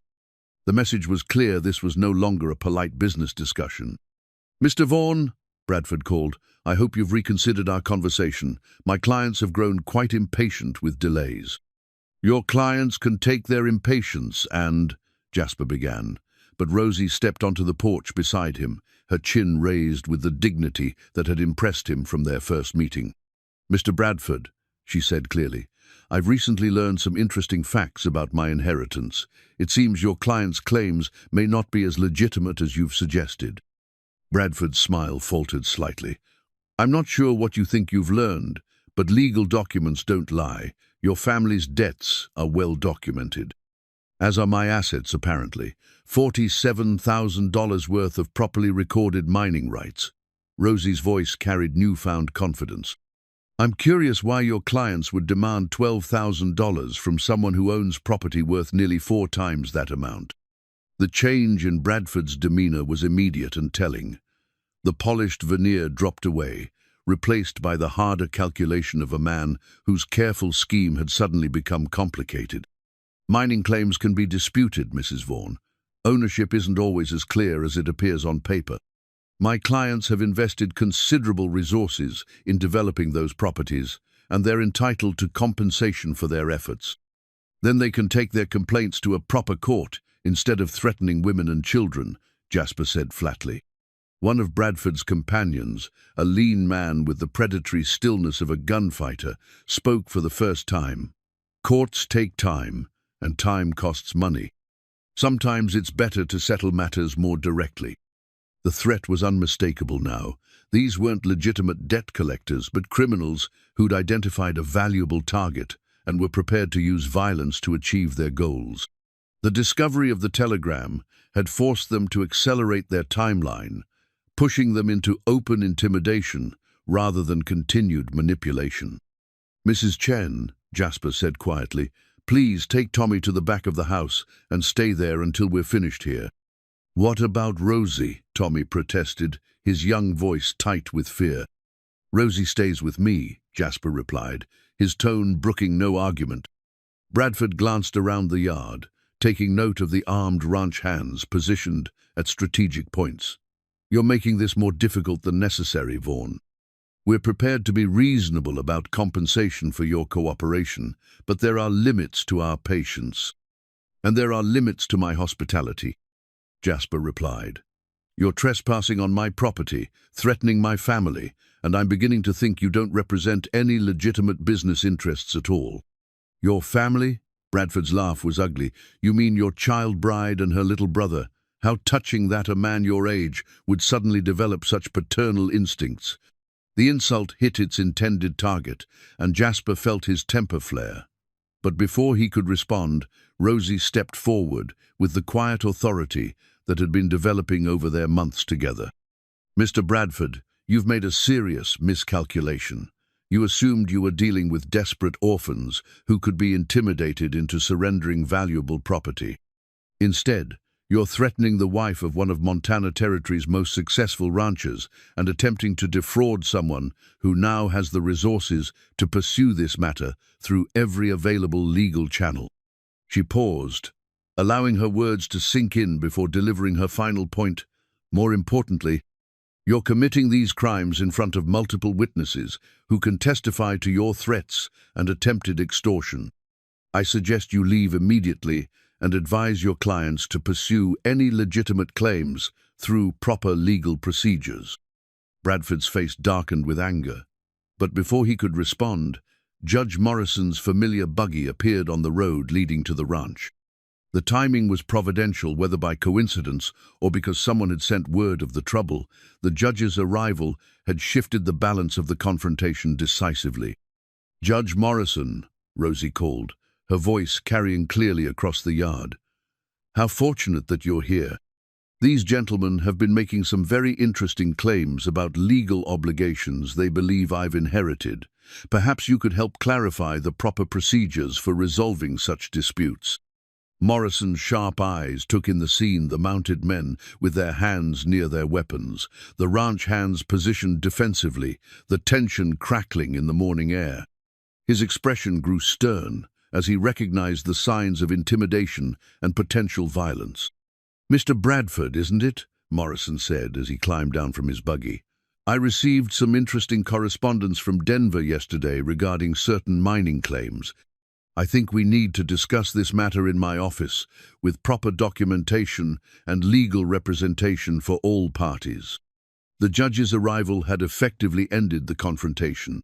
Bradford could hardly continue his threats in front of territorial law enforcement, and his companions seemed to recognize that their intimidation tactics had failed. After a moment of tense silence, Bradford remounted his horse. "This matter isn't resolved, Mrs. Vaughn. Legal procedures can be expensive and time-consuming, and my clients have resources you may not fully appreciate." "Then we'll see them in court," Rosie replied calmly. As the unwelcome visitors rode away, Jasper felt a mixture of pride and apprehension. Rosie had handled herself magnificently, showing courage and intelligence that would serve her well in the battles ahead. But Bradford's parting words carried a promise of escalating conflict that would test all of them in ways they couldn't yet imagine. The telegram that had revealed her wealth had also painted a target on her back, attracting the attention of people who would stop at nothing to claim what they believed they were owed. Their peaceful domestic life was about to become a war zone, and the paper marriage that had begun as a simple legal convenience would need to become something much stronger if they were to survive what was coming. Standing together on the porch as dust settled behind the departing riders, Jasper realized that everything had changed in the span of a single morning. Rosie was no longer the desperate girl he'd married to, save from the poor farm. She was a wealthy woman with the resources to choose her own path, and the question now was whether that path would continue to include him. The Colt revolver had rested in the bottom drawer of Jasper's desk for 15 years, wrapped in oiled cloth alongside the holster that had once been as familiar as his own skin. He'd carried the weapon through his early years on the frontier, when survival often depended on being faster and more accurate than the men who thought they could take what he'd worked to build. After Margaret's death, he'd put the gun away, telling himself that his fighting days were behind him. The ranch was established, his reputation secure, and Montana territory was becoming civilized enough that disputes were settled in courtrooms rather than dusty streets. But as he unwrapped the weapon now, feeling its familiar weight in his hands, Jasper knew that some conflicts couldn't be resolved with lawyers and legal documents. The week following Bradford's visit had brought a series of escalating pressures that made clear their enemies weren't going to wait for court proceedings. Supplies ordered from town began arriving late or not at all, with merchants offering uncomfortable excuses about payment disputes and questions about creditworthiness. Two of his best ranch hands received job offers from competitors' offers that came with subtle threats about what might happen to men who refused better opportunities. Most seriously, someone had been watching the ranch. Cal reported signs of surveillance from the ridge overlooking the valley, and twice they'd found evidence of nighttime visitors examining their defenses and escape routes. The message was clear. Bradford's associates were preparing for direct action if legal intimidation failed to achieve their goals. "They're trying to isolate us," Jasper explained to Rosie as they reviewed their options in the privacy of his study. "Cut off our supplies, weaken our manpower, make us feel vulnerable and alone. It's a classic strategy for pressuring people into compliance." Rosie studied the map, spread across his desk, her finger tracing the various approaches to the ranch house. "What would you do if you were in their position?" "Try to separate you from your protection, get you somewhere they could apply direct pressure without interference." He pointed to the road leading toward town. "Most likely they'd try to create a situation that required you to leave the rancher legal summons, a medical emergency involving Tommy, something that would make staying here seem impossible. And if that didn't work?" Jasper's jaw tightened. "Then they'd escalate to direct confrontation, try to take you by force, and sort out the legal justifications afterward." The conversation was interrupted by Tommy's arrival, his young face flushed with excitement and concern. "Jasper, there's a man at the gate says he's a lawyer from Denver. Says he needs to talk to Rosie about urgent legal matters." Through the window, they could see a well-dressed stranger standing beside a buggy, holding what appeared to be official documents. He looked legitimate, expensive clothes, professional bearing, the kind of man who might indeed represent legal interests in mining disputes. "Too convenient," Rosie said immediately. Bradford leaves and suddenly an urgent legal matter requires my immediate attention. Agreed, but we can't simply ignore it if there are legitimate legal proceedings. Jasper checked the loads in his revolver before holstering it beneath his coat. We'll hear what he has to say, but we'll do it here, with witnesses. The man introduced himself as attorney Charles Whitmore, representing a Denver law firm that specialized in mining disputes. His credentials appeared genuine, his manner professional and properly deferential. But something about his presentation felt rehearsed, as if he'd practiced his arguments for maximum persuasive effect. Mrs. Vaughn, I'm afraid there are urgent developments regarding your mining inheritance that require immediate attention. A competing claim has been filed that could invalidate your ownership entirely, if not challenged, within the next week. What kind of competing claim? Jasper asked. A group of investors claims they hold prior development rights that supersede the original grant to your late uncle. They've filed suit in Denver Territorial Court, and failure to respond could result in forfeiture of all your interests in the property. Whitmore produced official-looking documents that appeared to support his claims. The paperwork was complex, filled with legal terminology that would be intimidating to anyone without extensive legal training. But Jasper had dealt with enough fraudulent claims over the years to recognize certain warning signs. These proceedings would require Mrs. Vaughn's presence in Denver? He asked. Unfortunately, yes. Territorial law requires that inheritance disputes be adjudicated in the jurisdiction where the property is located. She would need to appear in person to file responsive pleadings and provide testimony about her family's legitimate ownership. And how long would such proceedings take? Whitmore's hesitation was brief, but telling. It's difficult to say. These matters can be quite complex, especially when substantial sums are involved. Weeks, possibly months, depending on the evidence presented and the number of parties involved. Rosie had been studying the documents with the careful attention she brought to ranch business matters. Mr. Whitmore, could you explain why this competing claim is being filed now, months after my parents' death, when the original mining rights have been in my family for years? Legal challenges often take time to develop, Mrs. Vaughn. The investors may have only recently discovered the extent of your family's claims, or new evidence may have come to light that affects the validity of the original grants. Jasper studied the supposed lawyer's face, noting the slight sheen of perspiration despite the cool morning air. Whitmore, would you mind if I sent a telegram to your Denver office to confirm these proceedings, just as a matter of prudence? Of course not, though I should mention that time is of the essence. The court filing deadline is quite firm, and travel to Denver takes several days, even under ideal conditions. Then perhaps we should make arrangements for Mrs. Vaughn to be represented by local counsel, rather than requiring her to travel during such urgent proceedings. Whitmore's composure cracked slightly. I'm afraid the territorial statutes are quite specific about personal appearance requirements in inheritance disputes. Remote representation wouldn't be sufficient, given the substantial sums involved.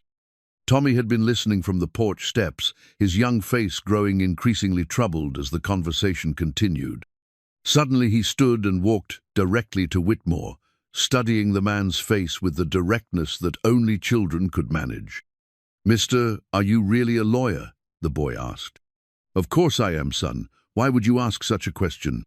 "Because real lawyers carry leather cases for their papers, and they have ink stains on their fingers from writing so much. You don't have either one." The observation was so unexpectedly astute that even Whitmore seemed taken aback. Jasper found himself reassessing the man's appearance, noting details he'd missed initially, the absence of the small marks and accessories that characterized men who spent their days with legal documents, the slight calluses on his hands that suggested more physical labor than desk work. Children noticed the strangest things, Whitmore said with forced joviality. "I assure you my credentials are quite legitimate." But his confidence had been shaken by Tommy's innocent challenge. When Cal appeared from the barn leading a saddled horse, Whitmore's nervousness became more pronounced. "Cal," Jasper called, "would you mind riding to town and sending a telegram to the Denver Territorial Court? I'd like to verify the status of any proceedings involving Mrs. Vaughan's mining claims. Be happy to, Cal replied, swinging into the saddle with the easy grace of a lifelong horseman. Whitmore watched the foreman ride away with obvious dismay. Mr. Vaughan, I really must emphasize the urgency of these proceedings. Any delay could result in significant legal disadvantages for your wife. My wife will be adequately protected regardless of what your supposed court proceedings might require, Jasper said firmly. If there are legitimate legal matters to resolve, they'll be handled through proper channels with appropriate verification. The rest of the conversation was perfunctory. Whitmore made additional attempts to create urgency around immediate travel to Denver, but his arguments became increasingly desperate as it became clear that his mission had failed. When he finally departed, his parting words carried the same veiled threat they'd heard from Bradford. I hope you'll reconsider, Mrs. Vaughan. Some opportunities don't come twice.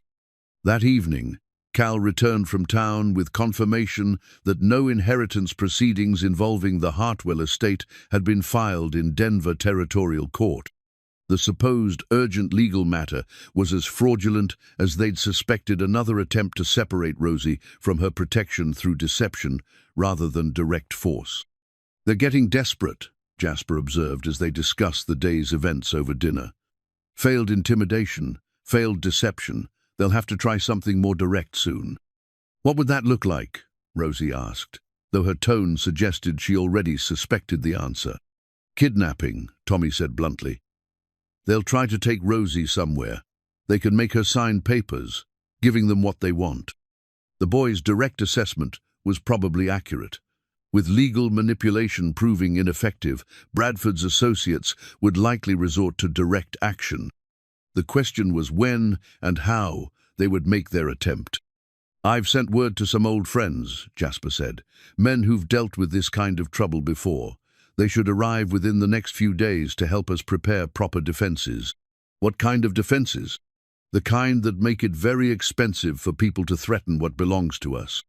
That night, Jasper found himself unable to sleep, his mind working through tactical considerations he hadn't needed to contemplate in years.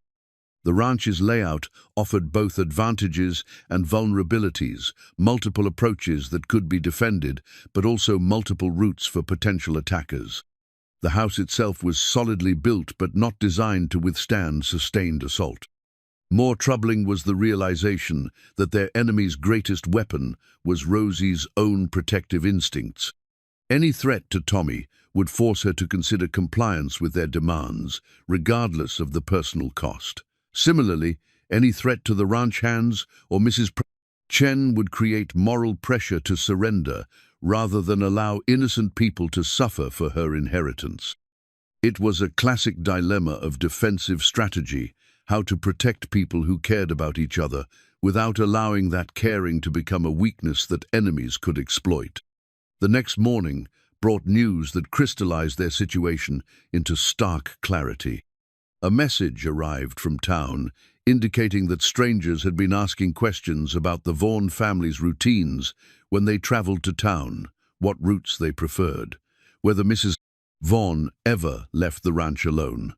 The reconnaissance was thorough and professional, suggesting their opponents had resources and experience beyond simple opportunistic criminals. They're planning something big, Cal reported.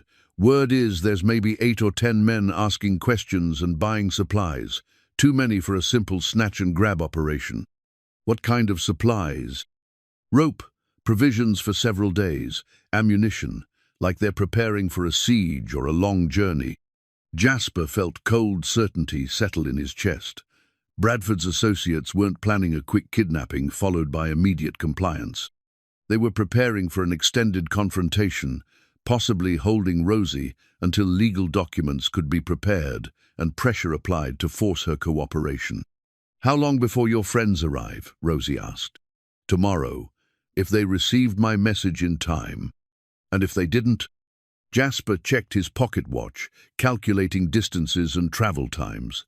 Then we'll handle this ourselves. That afternoon, they implemented defensive preparations with the methodical efficiency of people who understood their lives depended on getting the details right.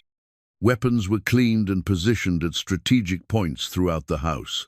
Emergency supplies were prepared and hidden in case they needed to withstand an extended siege. Escape routes were planned and rehearsed, with particular attention to keeping Tommy and Mrs. Chen away from any potential violence. But even as they prepared for confrontation, Jasper found himself hoping their enemies would delay long enough for reinforcements to arrive. He was confident in his own abilities and those of his ranch hands, but 8 or 10 experienced men represented odds that would be difficult to overcome without careful planning and superior positioning.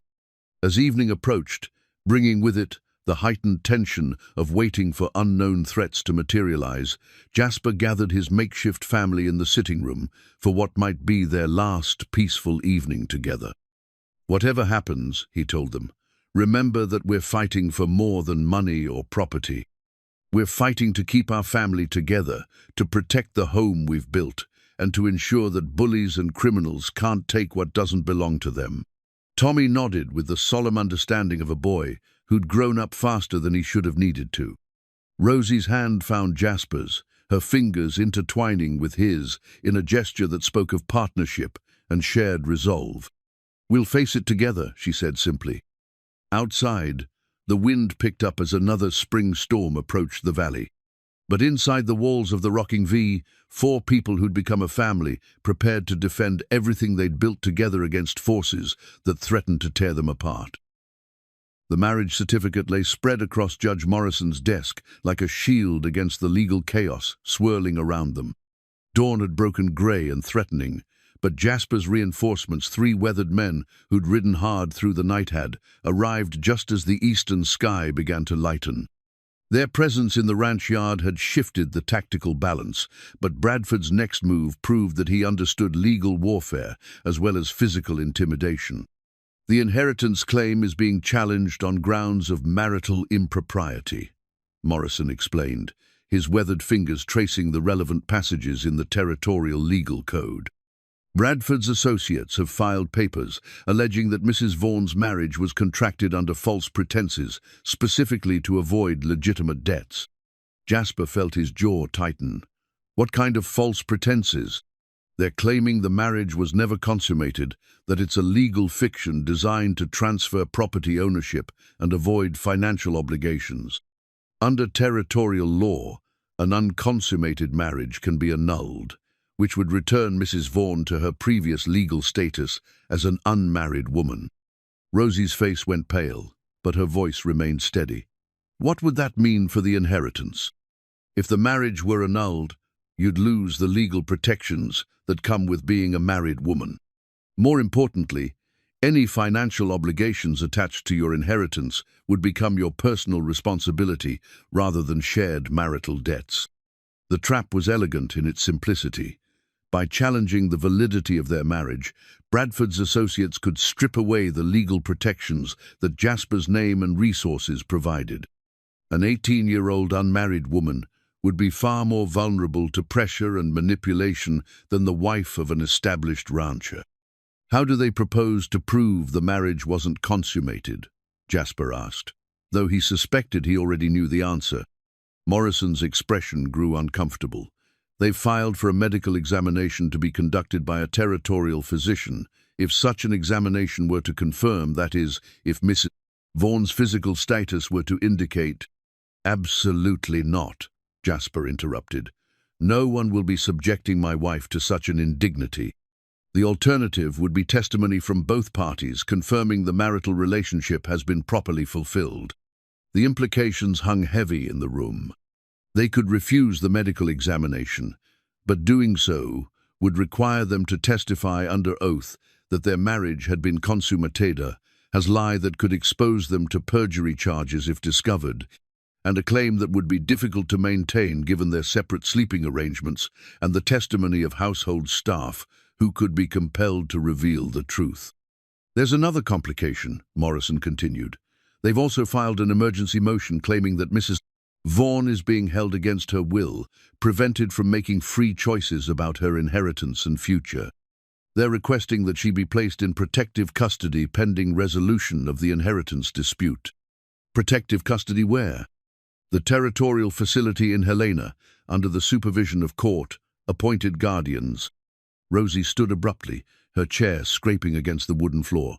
They want to separate me from my family and lock me away, where I'll have no choice but to comply with their demands. It appears so. The motion is scheduled for emergency hearing this afternoon, which doesn't give us much time to prepare a response. Through the office window, Jasper could see his 3 reinforcements positioned strategically around the courthouse square. Jim Hawkins and Pete Sullivan were men he'd fought alongside during the territory's more violent early days, skilled in both combat and the subtle warfare of intimidation. The third man, Daniel Crowfeather, was a half-Lakota tracker whose abilities had helped Jasper recover stolen cattle and deal with threats to his ranch on multiple occasions. Their presence had clearly been noted by Bradford's men, who now numbered at least a dozen and had positioned themselves with the professional competence of experienced fighters. The situation was balanced on a knife's edge between legal maneuvering and open violence. "Judge Morrison," Rosie said with quiet determination, "what would happen if Jasper and I were to confirm that our marriage has been properly consummated? Then the annulment motion would fail, and you'd retain the legal protections of married status. But you'd both be subject to cross-examination under oath, and any inconsistencies in your testimony could lead to perjury charges. And the medical examination would become unnecessary if both parties testified credibly to the consummation of the marriage." Jasper studied Rosie's face, seeing the resolve there that had impressed him from their first meeting. She was prepared to lie under oath to protect their family and preserve the inheritance that could secure Tommy's future. But such testimony would require them to present themselves as a genuine married couple in every legal sense, a deception that would have far-reaching implications for their relationship. "There's one more factor to consider," Morrison added reluctantly. "If you do testify to consummation, and the court accepts that testimony, then any future annulment would become much more difficult to obtain. You'd be bound to each other not just by legal convenience, but by sworn statements that would be difficult to retract. The weight of the decision settled between them. Confirming their marriage's validity would protect Rosie's inheritance and keep their family together, but it would also lock them into a legal relationship that had begun as temporary convenience. Any future desires for genuine romance, for marriages based on love rather than necessity, would be complicated by sworn testimony about their current union. "How long do we have to decide?" Jasper asked. "The hearing begins at 2 o'clock. You'll need to be prepared to testify or face the possibility that Mrs. Vaughn will be remanded to protective custody immediately." Outside the courthouse, Bradford waited with obvious confidence, surrounded by men whose bearing suggested they were prepared for any outcome the legal proceedings might produce. If the court ruled in their favor, they'd have Rosie in custody within hours. If it ruled against them, they appeared ready to take more direct action. "What are you thinking?" Rosie asked, as they walked back toward the ranch to prepare for the afternoon hearing. "I'm thinking that a lot of people are going to a lot of trouble to steal something that belongs to you," Jasper replied. "And I'm thinking that sometimes the law isn't enough to protect what's right." "You mean we might have to fight them directly?" "I mean we might not have a choice. Legal proceedings are useful when both sides agree to abide by the results. But if Bradford's people are prepared to ignore court decisions that don't favor them, then we need to be prepared for alternatives." They spent the remaining morning hours preparing for both possibilities legal testimony that would preserve Rosie's married status and tactical planning for potential violence if legal methods failed. The marriage certificate that had begun as a simple solution to bureaucratic requirements had become the cornerstone of their defense against forces that threatened everything they'd built together. At 1:30, they gathered in the courthouse for what would determine the future of their unconventional family. The marriage certificate lay before Judge Morrison like a bridge between their past desperation and their current happiness, waiting to be validated or destroyed by whatever testimony the afternoon would bring. The silver mine deed arrived by special courier just as Judge Morrison was calling the afternoon session to order. The document was thick parchment, heavy with official seals and legal terminology, but its meaning was crystal clear. Rosie Hartwell Vaughan was the sole and uncontested owner of the most productive silver mine in Colorado Territory's Silver Creek district. Attorney Pemberton himself had made the journey from Denver, bringing with him not just the deed, but a complete accounting of the mine's current value and production. The numbers were staggering. The property was generating nearly $3,000 per month in pure silver, with geological surveys indicating the vein would remain productive for decades to come. "Your Honor," Pemberton announced as he presented the documentation to the court, "I'm here to clarify certain misrepresentations that appear to have been made regarding Mrs. Vaughan's inheritance.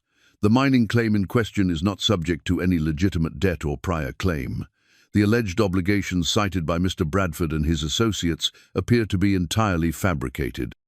Bradford's confident demeanor cracked visibly as Pemberton continued his presentation. The Denver lawyer had brought bank records, mining company correspondence, and territorial survey documents that systematically demolished every claim the fraudulent debt collectors had made. "Furthermore," Pemberton continued, "I've discovered evidence that Mr.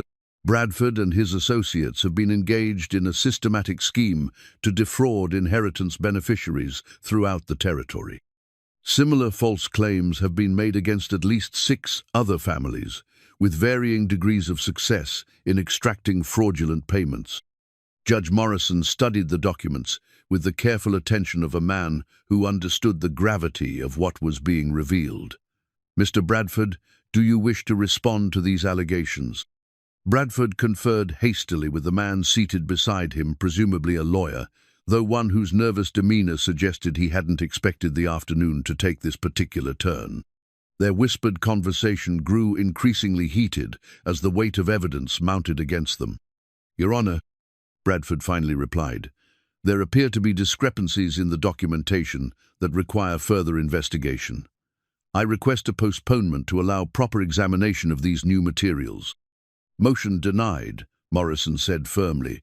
"Mr. Pemberton, please continue with your presentation." The Denver lawyer's systematic demolition of the fraud continued for another hour, laying out evidence that painted Bradford's operation as an elaborate confidence scheme targeting families who'd suffered recent losses. The fake debt collection, the pressure tactics, the threats of legal action, all of it was revealed as carefully orchestrated manipulation designed to steal legitimate inheritances. But even as the legal case collapsed around him, Bradford's physical threat remained. Through the courthouse windows, Jasper could see armed men positioned around the square, their intentions clear despite the changing legal circumstances. These weren't people who would simply accept defeat and retreat. They'd invested too much in their scheme to abandon it without a fight. "Mrs. Vaughan," Judge Morrison said when Pemberton finished his presentation, "in light of this evidence, I'm dismissing all claims against your inheritance and confirming your sole ownership of the Silver Creek mining properties. The marriage annulment motion is similarly dismissed as baseless." Relief flooded through Rosie's face, but Jasper remained tense. Legal victory was only the first step they still needed to survive long enough to enjoy it. "However," Morrison continued, "I'm also issuing warrants for the arrest of Mr. Bradford and his associates on charges of attempted fraud and conspiracy to commit theft. Sheriff Williams, please take these men into custody." That's when the situation exploded into violence. Bradford's men had apparently been prepared for the possibility of legal defeat. As Sheriff Williams moved to execute the arrest warrants, gunfire erupted from multiple directions around the courthouse square. The heavy wooden doors of the courtroom splintered under the impact of rifle bullets, as Bradford's associates launched a coordinated assault designed to rescue their leadership and eliminate the witnesses who could testify against them. "Get down!" Jasper shouted, drawing his Colt as he pushed Rosie behind the massive oak judge's bench. Morrison dove for cover behind his desk, while Pemberton scrambled for the relative safety of the law library alcove. Through the shattered windows, Jasper could see his 3 reinforcements returning fire with the practiced efficiency of men who'd fought in real wars rather than simple territorial disputes. Jim Hawkins had positioned himself behind a water trough, his rifle picking off targets with methodical precision. Pete Sullivan was moving between buildings, using cover to get closer to the main group of attackers. Daniel Crow Feather had disappeared entirely, which meant he was probably flanking the enemy from an unexpected direction. But Bradford's men outnumbered the defenders and had the advantage of prepared positions. Their assault was coordinated and professional, suggesting military experience or extensive planning. This wasn't desperate improvisation. It was a carefully orchestrated battle plan designed to eliminate opposition and secure their primary objective. "Vaughn," Bradford called from somewhere outside. "Send out the woman and we'll let the rest of you live." "Not likely," Jasper replied, checking his ammunition. He had perhaps 24 rounds, plus whatever Sheriff Williams might contribute to their defense. Against a dozen experienced fighters, their prospects were grim without reinforcements. Tommy appeared at the courthouse door, clutching the rifle Cal had taught him to use for hunting small game. The boy's face was pale, but determined as he took position beside the entrance. "Tommy, get back to the ranch," Jasper ordered. "No, sir. They're threatening Rosie, and she's my sister." Before Jasper could argue further, the sound of additional gunfire erupted from the direction of the ranch. Bradford's assault was broader than they'd realized. While some of his men attacked the courthouse, others were apparently striking at the rocking V itself, possibly targeting Mrs. Chen or attempting to destroy their home base. "They're trying to eliminate all our safe positions," Rosie observed with remarkable calm for someone crouched behind a judge's bench while bullets shattered the windows above her head. "Force us into the open where they can deal with us more easily." Her analysis was probably correct. The coordinated assault on both the courthouse and the ranch was designed to leave them with no secure positions, no safe retreat, and no choice but to surrender or face annihilation. But Bradford had made one crucial miscalculation. He'd assumed that Jasper Vaughn had grown soft during his years as a successful rancher, that prosperity had dulled the edge that had carried him from orphan child to territorial cattle baron. The assumption was understandable but fatally flawed. Jasper had built his success by being harder, smarter, and more ruthless than the men who'd tried to take what he'd worked to achieve. Age might have silvered his hair and stiffened his joints, but it hadn't diminished the cold calculation that had kept him alive through decades of frontier violence. "Rosie," he said quietly, "I need you to stay exactly where you are until this is finished. Tommy, you watch that back door and shoot anyone who tries to come through it who isn't one of us." "Where are you going?" she asked. "To end this before anyone else gets hurt." The Colt felt as natural in his hand as it had 30 years before, its weight and balance as familiar as his own heartbeat. Through the shattered courthouse door, he could see Bradford directing his men's assault from behind an overturned wagon. The distance was perhaps 60 yards, an easy shot for a man who'd learned to shoot when missing meant death. But Jasper had a better idea than simple marksmanship.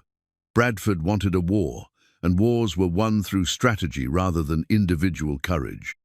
It was time to remind these would-be thieves why Jasper Vaughn had survived and prospered when better men had failed. The Silvermine deed lay on Judge Morrison's desk, its official seals catching the afternoon light streaming through the bullet-riddled windows. That document represented more than wealth. It represented the future security of the family they'd built together, the foundation upon which Tommy could build his own life, the independence that would allow Rosie to choose her own path forward. No group of criminals was going to take that away from them, regardless of how many guns they'd brought to the fight. The family portrait was taken on a golden September afternoon, 6 months after the courthouse battle that had secured their future and ended Bradford's criminal enterprise. The photographer had traveled from Helena specifically to capture the image, commissioned by Rosie to commemorate what she called the day we stopped pretending and became real. In the photograph, they stood together on the front porch of the ranch house, Jasper in his best suit, with his arm around Rosie's waist, she in the blue silk dress that had been her wedding gift to herself. Tommy between them, with his hand on the wooden horse that had become his most treasured possession. Mrs. Chen stood to the side with the dignified smile of someone who'd found her place in an unconventional but loving family. But the portrait captured more than appearances. It reflected the profound changes that had transformed them all since that desperate February morning when a ragged boy had appeared at the ranch gate, clutching the reins of a starving mule. The legal battles had concluded with complete victory. Bradford and his surviving associates were serving lengthy prison sentences for fraud, attempted murder, and conspiracy. The silver mine was producing steady income that ensured financial security for generations. Most importantly, the marriage that had begun as legal convenience had evolved into something deeper and more meaningful than either Jasper or Rosie had dared to hope. Their wedding, their real wedding, had taken place in the ranch house parlor on a warm June evening, with only family present to witness the exchange of vows that carried genuine love rather than practical necessity. Judge Morrison had performed the ceremony with tears in his eyes, understanding better than most how remarkable their journey from desperation to happiness had been. "You know," Rosie said, as they reviewed the day's correspondence in the comfortable routine that had replaced their former careful formality, "I've been thinking about what we should do with some of the mining income." Jasper looked up from the cattle inventory he'd been reviewing. At 63, he moved a bit more slowly than he had during their early days together, but the confidence and strength that had attracted her respect from the beginning remained undiminished. "What did you have in mind?" "A school, here in the valley, for children whose families can't afford to send them to the territorial schools in town. Tommy's been working with some of the ranch hands' children, and they're bright enough to benefit from proper education." The suggestion was quintessentially Rosie practical, generous, and focused on creating lasting value rather than simply accumulating wealth. Her father's dedication to education lived on in her desire to provide opportunities for children who might otherwise go without formal learning. "How large a school?" "Large enough to serve the entire valley, maybe 20 or 30 students to start, with dormitory space for children whose families live too far away for daily travel." Jasper smiled, remembering his own hunger for education during his orphaned childhood, the books he'd treasured, and the teachers who'd taken time to help a desperate boy learn skills that would serve him throughout his life. "We'll call it the Hartwell Academy," he said, "in honor of your parents and their commitment to learning." Tommy bounded through the kitchen door with the energy of a 15-year-old who'd grown tall and confident under patient guidance. His resemblance to Rosie remained strong, but he'd developed Jasper's steady bearing, and the quiet competence that came from knowing his place in the world was secure. "Cal says the new horses are settling in well," he reported. "The mares should foal in spring, and the stallion's already showing interest in establishing his territory." "Any problems with the integration?" "Nothing we can't handle. Daniel thinks one of the mares might need extra attention. She's still skittish around the other horses, but she's responding well to patient handling." The conversation was the kind of routine exchange that marked their transformed life. Tommy was no longer the frightened child who'd begged for shelter, but a young man being groomed to eventually manage significant responsibilities. His education continued under Jasper's evening instruction, but his days were spent learning practical skills that would serve him whether he chose to remain on the ranch or pursue other opportunities. Mrs. Chen appeared from the pantry with the quiet efficiency that had made her indispensable to their household's operation. "Dinner will be ready in 1 hour," she announced. "The apple cake is cooling on the kitchen table." Margaret's recipe had become a family tradition, prepared by Rosie with the same care and attention that had characterized her approach to every aspect of their shared life. But where once the cake had been a painful reminder of loss, it now represented continuity and the ability of new love to honor rather than replace what had come before. "Mrs. Chen," Rosie said, "I've been thinking about your suggestion regarding hiring additional help for the house. With the school project, we'll probably be hosting more visitors and social events." "Yes, Mrs. Vaughn. I know a woman in town, widow with good references, who would be grateful for steady employment." The conversation reflected another change in their circumstances. Wealth had brought responsibilities and opportunities that required careful management, but it had also allowed them to provide employment and security for others who needed it. The ranch that had once been Jasper's solitary domain had become the center of a small community built around shared work and mutual respect. As evening settled over the valley, Jasper found himself on the front porch where so many crucial conversations had taken place over the past year and a half. The view remained the summer-rolling grassland dotted with cattle, mountains rising in the distance, the peaceful isolation that had originally drawn him to this place. But everything else had changed. The loneliness that had defined his existence for 15 years had been replaced by the comfortable bustle of family life. The house that had echoed with silence now rang with conversation, laughter, and the small sounds of people who belonged together. Rosie joined him on the porch as she did most evenings, her presence as natural and welcome as the sunset that painted the western sky in shades of gold and crimson. They sat together in the comfortable silence of people who no longer needed words to communicate their contentment.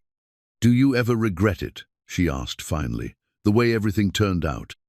Jasper considered the question seriously.